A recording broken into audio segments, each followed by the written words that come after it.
Greetings, ladies and gentlemen. This is your captain speaking, Debbie Buyaki. Welcome aboard. Today we'll be taking a flight over nature's view, kicking off from Nairobi, making a stop at biodiversity, and finally landing at climate change and its loss. I hope you enjoy this climate journey story. Seatbelts on and wheels up.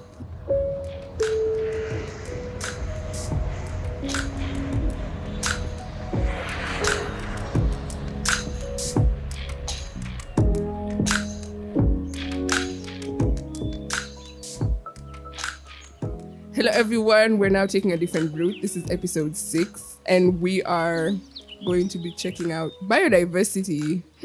Whispers Latin Americas. Anyway, hablas español. 2 simple definitions on how this episode is going to run and the definitions of what biodiversity is. So bio means life and diversity means, well, variety, more or less. So biodiversity therefore means the various forms of life existing in an area. Biodiversity and climate have direct linkages. Species, animals, plants, and all of life forms, fungi and all that, go extinct because of climate change. Sometimes, if not most, climate change being human-induced activity. So, to some extent, we are the ones killing biodiversity, the various life forms on Earth. I once spoke to an old man when I was having a road trip across Nairobi to one of the drier regions, and he kind of purchased the land in the 1970s and maybe 20 years later moved out and then was coming back around. So this is basically a gap of maybe 40 years. And I was having a conversation with him regarding that piece of land, and to him, he doesn't at all remember. And he showed me, I think, 1 or 2 pictures. He doesn't at all remember that area being so dry as it is right now, or being so hot, or the crops not doing so well during his time as it is now. So he actually told me there were so many trees during the time, and maybe the trees were making the difference. But as of now, all he sees is not what it was in the 70s, which is kind of to show how much the human activities and our drive for profits and livelihoods of our people is causing also not only our life forms, but different life forms on Earth. He also mentioned there are some vegetation that are probably were just growing natively in the forest, so the tree areas around there. And there were vegetables that he used to randomly walk outside the house and pick for his dinner. And it's so funny that no vegetable can actually survive because the soil as well is something that's been polluted with chemicals and all that. And we will have a whole episode on food production and climate change and human activities. So it was surprising and saddening as well to see how a short lifespan, maybe that's a whole lifespan of 40 years, land can be so transformed and so different into the negative with no plantation and no insect, no grass, and so on. So to some extent, climate change in regards to biodiversity and its loss, most of it is induced by human activity. So sometimes when we speak of biodiversity loss and condemn it, we should also take the first step and more or less look into the mirror and see who is the perpetrator at the end of the day. Climate change now, as a result of our action, poses risks to biodiversity, and they should be solved in that order. This is more of a backwards and backtracking way. We should start solving climate change, and we will get nature and biodiversity increment as a byproduct or as a bonus in that sense. So solving the biodiversity loss is something, and this is something we've also learned from some plenaries I've been in. We're trying to solve it in the wrong way by increasing the plant cover and tree cover, but that's the wrong way. We should start by solving climate change, which is human activities. Then we will get plant cover and tree cover as a byproduct. Does that make sense? So there's a huge chunk of integrity when it comes to reversing climate change in a way directed towards restoring ecosystems. Just integrity, and this is also can be directed towards policies. In my country, we have such great policies, and this is a conversation I've also maybe mentioned previously on a different forum, that we have great policies and watertight punishments or something. But when it comes to the ground, it depends on if you have power or if you have I don't know, money or the legitimacy on the ground, you can do anything or get away with anything, quote unquote. Maybe I will get in trouble for this. But our policies are up here. But the integrity and implementations, we need to question ourselves. And maybe that's the whole spillover in across the world. Or maybe there are different things. I know in Europe, they don't have much of, let me say, deterrent policies that make you keep away from certain actions. They're more of slaps on the wrist. And that is why we will need to have a general law, an ecocide law. This is me diverting. There's something called ecocide, and maybe I will speak about it towards the end, that will keep all these policies and integrity of human beings, not only policymakers, but every individual in check. Anyway, so let's get back to Latin America and add one more example from Africa in terms of biodiversity and biodiversity loss. The Earth, hypothetically, is said to have two lungs, the Amazon rainforest in Latin America and the Congo forest in Africa. They sequester carbon from the environment and they give back clean oxygen. Sequestering is just like filtering. Like you have a huge filter where the bad things get held back and then the good ones go ahead. So the Congo forest and the Amazon forest are regarded as our sequesters of the planet. And by forest, you have a ton of biodiversity relating to that. For the Amazon, we know the challenges, and this is something I've also spoken with my friends, especially from Brazil. We know the challenges facing the areas there are the governments allowing harmful activities like livestock farming, mining, and so forth, and interference generally with the forest to go on. And this is how it starts. If you start allowing a few thousand cattle herders into the forest, and we have 10,000 coming up in the next 5 years and also need the same type of resources. So this is also looking at it in the point of sustainability. If we start doing this bit by bit, we're just going to have 1,000 cattle in there for 1 year. So what will happen in 2050 when we need to have 10,000 cattle that will be grazed there? Interesting. I know that also in the Congo forest, we have deep mining activities that go on there. We have gold, silver, and everything nice in Africa. And most of it is deposited in the Congo region, Congo Basin region. We also have a lot of other resources, and carbon is also there. So harvesting of such minerals and resources is very detrimental to the trees because those trees are indigenous trees, all right? They're mystic and they're unique, and these are forests that have trees going to hundreds of years. By the way, would you guess the oldest tree as of now, 2023? The oldest tree in the world is found in Chile, and it's called the Gran Abuelo. I don't know if I pronounce it properly. Abuelo, probably. And it is 5,484 years old. So honestly, when I tell you guys to plant trees, it's so, it's going to be here for thousands of years, and that would be so nice for generations to come. Anyways. So why would we threaten such occurrences for profit and we quite know their vanity? These trees are going into thousands and hundreds of years. And for us to come and cut them down within 1 day to mine gold that's under them, it's quite the irony in terms of sustenance of life on Earth.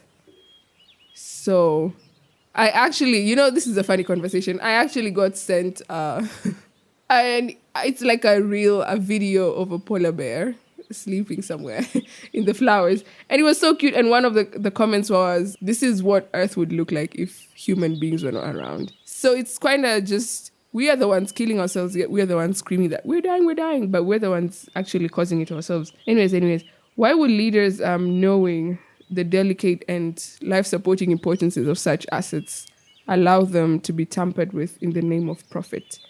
Because this goes back still to policy. Why are we doing this, even as a population and as governance at the top? Because we have a similar case in Nairobi currently ongoing. This is 2023, in case you listen to this in 2050. We have a beautiful forest in Nairobi city, quite more or less around the central business district. It's called the Ngong Forest Sanctuary, I hope. And it has really beautiful trees and indigenous trees, just the actual forest with old trees and delicate trees. And we have a government project running right now that is more or less putting a sewer line within the forest, actually in the depth of the forest. So we have various methods and various routes that sewer line could go, including across the road, under the roads. So why would a government head and policymakers decide and actually approve such plans where we have a whole sewer line running through the forest? So is it a question of integrity? It's just, why would leaders knowingly and detrimentally allow such policies to go on, not regarding the life-supporting importances of such assets and the future generations to come? We have a phrase in the climate field that says, people over profit, and this is a phrase of integrity that needs to be upheld by our leaders. We have so many meetings and conferences that are coming up in regards to policy. We actually have ECOSOC going on in New York right now. And after all the talks and everything, if we don't get down to people over profits, at the end of the day, we're just having talks and meeting up with our friends. So back to where we started from. If we fix climate change, we get a bonus of growth and multiplicity of biodiversity. So how can this be done? This is now moving towards the other half of the podcast, which also I think many of the previous episodes has a call to action on how can I chip in and how can I contribute to my side of the action or call to action. We should invest in biodiversity or climate change mitigation strategies. For example, we should fix the carbon content in our environment. And this is where my favorite child comes in, trees. We should try and... The main problem is the emission of carbon in the current society, how high it's getting and how this ultimately affects the global temperature, which, by the way, right now is getting to almost 3 degrees. And our benchmark a few years ago when the SDG started was 1.5. So we're honestly just doing so bad, and we need to have action and all honest conversations regarding this. So trees, as usual, my number one and go-to mechanism. Trees are carbon filters, and and as a byproduct, provide homes for different species like birds, amphibians, reptiles, plants, rain, etc. So by having 10 trees and just a little forest, even around your home, because I advocate for planting trees in your community spaces.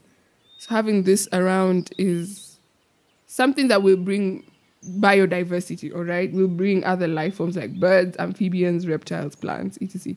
By the way, I have a whole theory on birds and them working for the government, but this is a climate change podcast. Anyways, I have a friend, he's called Brett, and he's from Australia, and I'm hoping to have him as a guest, who has a project of restoring a few thousand of acres in forest lands in, I think, Queensland, or not, if I will confirm that. He has a small documentary on it, by the way, and maybe I could attach it so you can see what I'm talking about in terms of working on climate change and getting biodiversity as a byproduct. So he started restoring some lands, some like just derelict land just left there.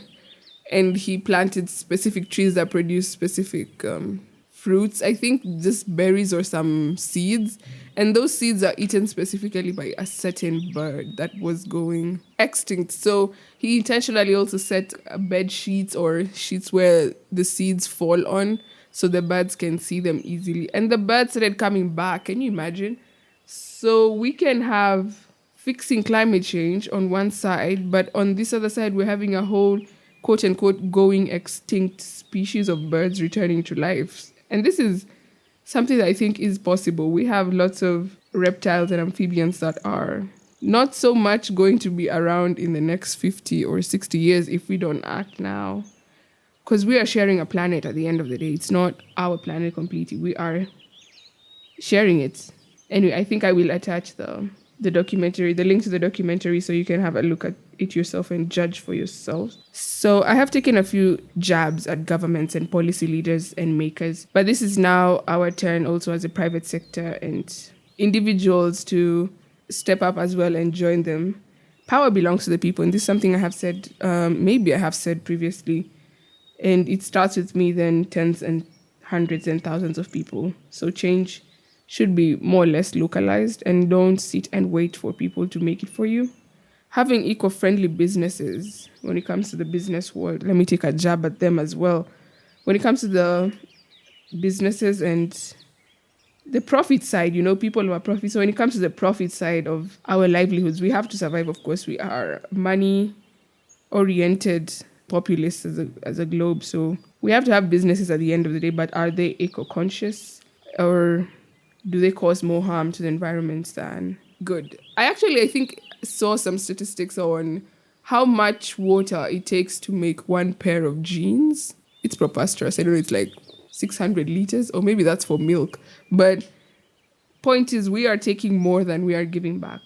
And when it comes to businesses, these are going to be such difficult conversations with all the clamor of going green and certain businesses having to be burnt, especially in Europe. They have started that already if they're not eco-friendly. So if you want to start a business right now, you better have such a mentality going forward, because it will catch up with you anyways. So go green from the start is what I can say to you.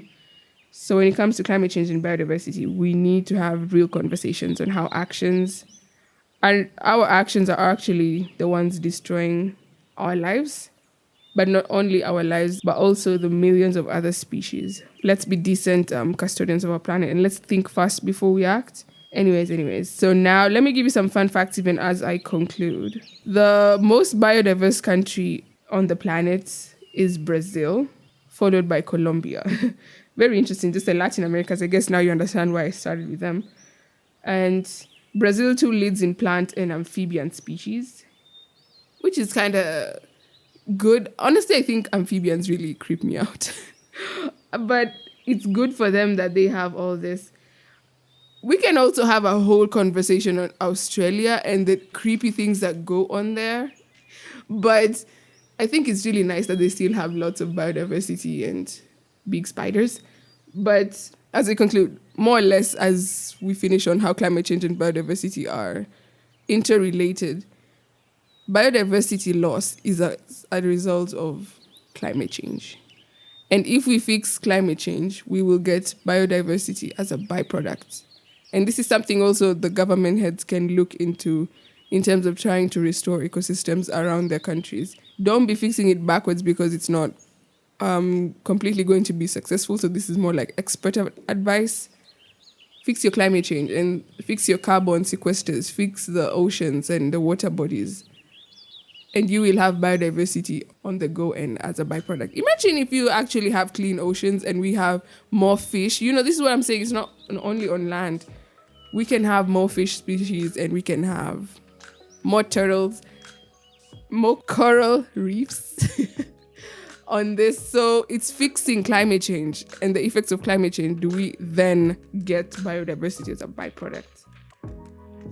Anyways, as I am done, thank you for listening. And remember, trees, plants, species, life. See you in the next